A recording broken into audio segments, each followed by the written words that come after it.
Muy bien, señoritas, jóvenes, vamos encendiendo las cámaras. Vamos a continuar. Entonces, fíjense, jóvenes, toda esta historia del pueblo de Israel es muy interesante, muy bonita.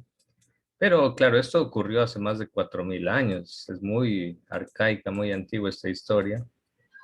Los tiempos han cambiado. Esos valores que en ese tiempo aparecían, como la guerra, por ejemplo, ahorita no es ningún valor eso. ¿Quién va a decir que la guerra es buena? Nadie. En ese tiempo para ellos la guerra era buena porque les permitía tener una tierra. En los tiempos actuales ninguna guerra es buena. Entonces, pero ¿por qué sucede eso? Porque la Biblia, acuérdense que fue escrita a lo largo de muchísimos siglos antes del nacimiento de Cristo. Entonces son épocas y son historias arcaicas que de acuerdo a ese tiempo pues tenían y tienen su valor, ¿no? Muy bien, vamos a seguir. Entonces viene la época de los reyes y aparece el primer rey de Israel que se llamó Saúl. Después de este rey Saúl vino otro rey que se llamó David. Y el rey David fue famoso porque lo derrotó a un militar gigante enemigo que era Goliat. Y dice la Biblia que lo derrotó con su honda nada más, ni siquiera con espada ni nada, sino con su honda. Y bueno, este es el rey David. Es el mismo que, bueno, por ahí tuvo su resbalón, como quien dice, pecó con una chica, con una mujer llamada Betsabé, la cual era casada. Entonces Dios lo castigó al rey David por ese pecado también.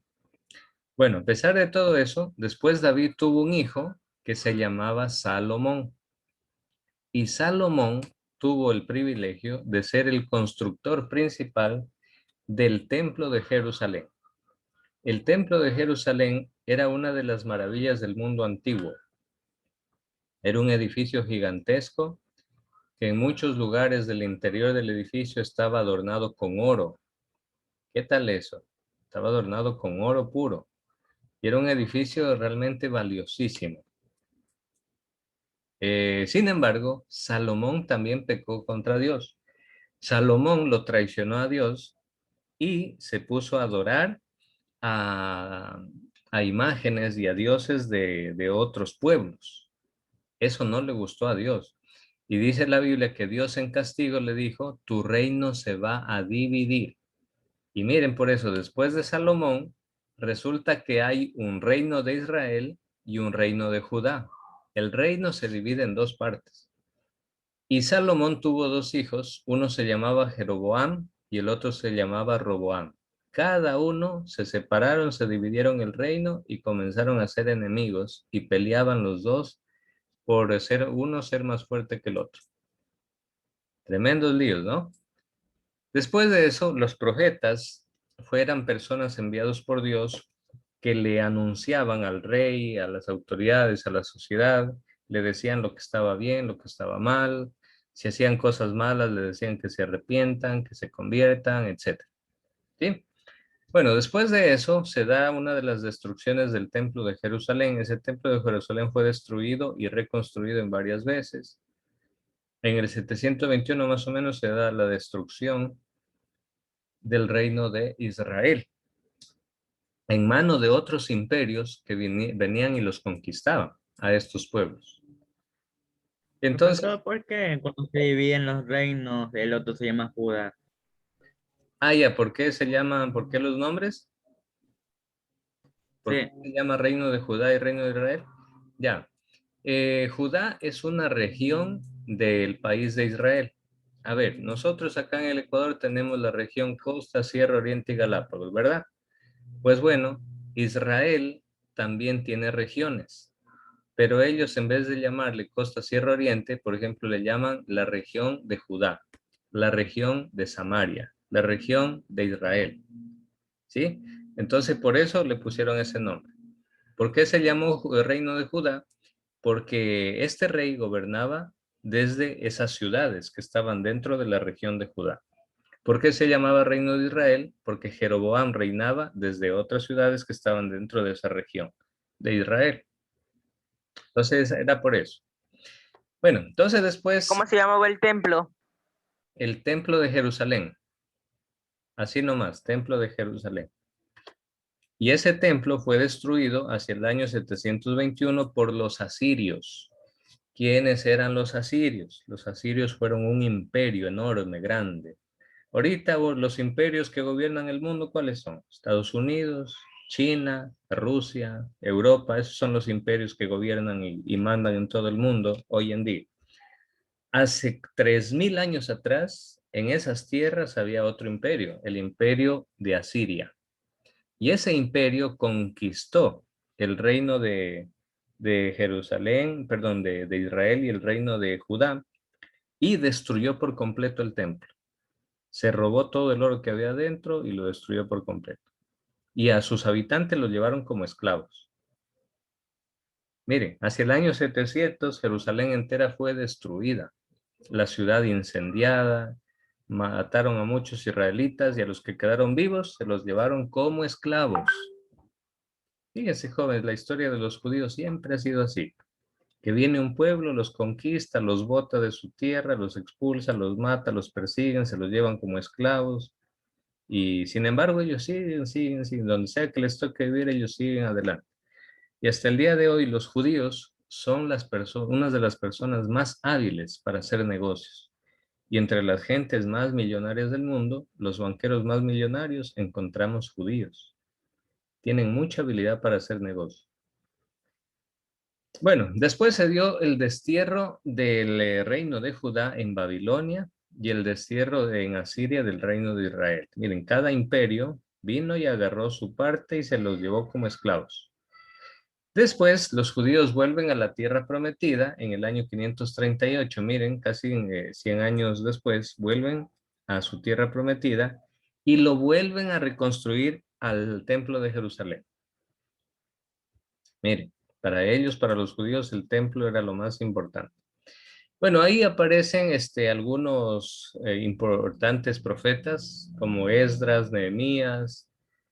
Hacia el año 332 antes de Cristo aparece Alejandro Magno, el gran militar, estratega, emperador de Macedonia, que a Grecia lo convirtió en un nuevo imperio. Ahí aparece Judas Macabeo, se da una rebelión. Bueno, hay varias cosas. Pero miren, en el año 100 se da una nueva destrucción del segundo templo. En este caso, en manos del Imperio Romano. Para ese tiempo ya el Imperio Romano se había hecho poderosísimo.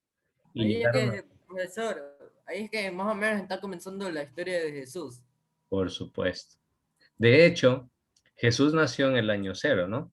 Bueno, ojo, el año cero no es el año preciso del nacimiento de Cristo. Hubo un error de cálculo ahí, porque antiguamente se seguía el calendario juliano y el monje encargado de calcular los años para saber en qué año nació Cristo exactamente cometió un error de cálculo.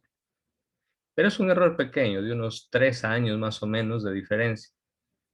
Es decir, que actualmente realmente no deberíamos estar en el 2021, por decirle, sino en el 2024.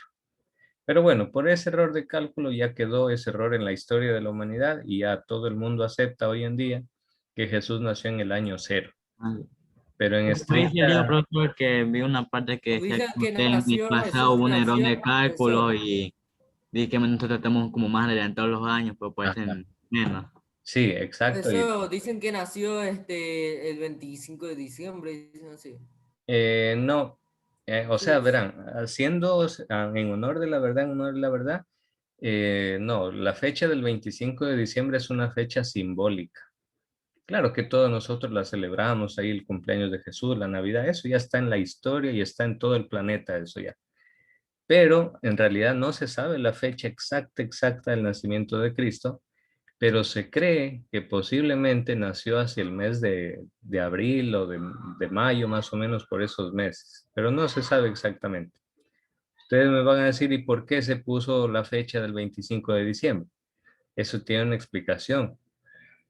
Se puso la fecha del 25 de diciembre porque el Imperio Romano, que tenía otros dioses, en ese día del 25 de diciembre el Imperio Romano celebraba el solsticio de invierno. Es decir, celebraban la fiesta del sol, la fiesta de la luz, etc.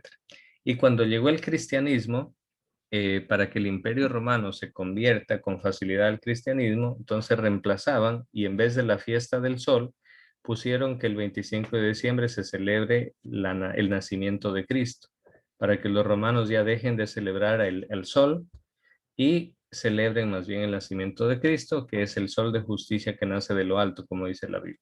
Entonces, una fecha que se colocó después de una manera estratégica, pero no es la fecha exacta del nacimiento. Sí, con todo, como les digo, ha sido ya aceptado universalmente que Cristo nació el año cero. Y bueno, ahí, jóvenes, termina, o bueno, hasta esta parte, la historia del pueblo de Israel. ¿Alguna pregunta? No, profe. No, No, profesor. Ya, listo, joven. Entonces, envíen por favor la actividad y con eso pues Ya la envié, profesor, ya la envié. ya, perfecto, muy bien. Entonces, jóvenes, Yo también, profesor, ya se la envié. ¿cómo? Ahí, a ver, dice aquí, profesor, disculpe, Abraham tenía el anhelo de tener descendencia, correcto. Entonces Dios lo escuchó y le prometió un hijo. Abraham y Sara no tenían hijos, ya que eran ancianos, pero tuvieron fe en Dios y cumplió la promesa y les dio el hijo, el cual se llamaba Isaac. Correcto. Profe, yo también se la envié. Ya, muy bien. Ya, jóvenes, señorita, los que ya enviaron la tarea, tranquilos, pueden retirarse. Cuídense, que Dios les bendiga y nos vemos la próxima semana, ¿ya? Chao. Chao, profesor. Ya, profesor, cuídese. Listo, cuídense igualmente, igualmente, que pasen muy bien. Listo, jóvenes, chao, cuídense. Yo, profesor, cuídese. Ya, igualmente, chao. No, profesor, cuídese. Chao, Esteban. Listo, chao, cuídense.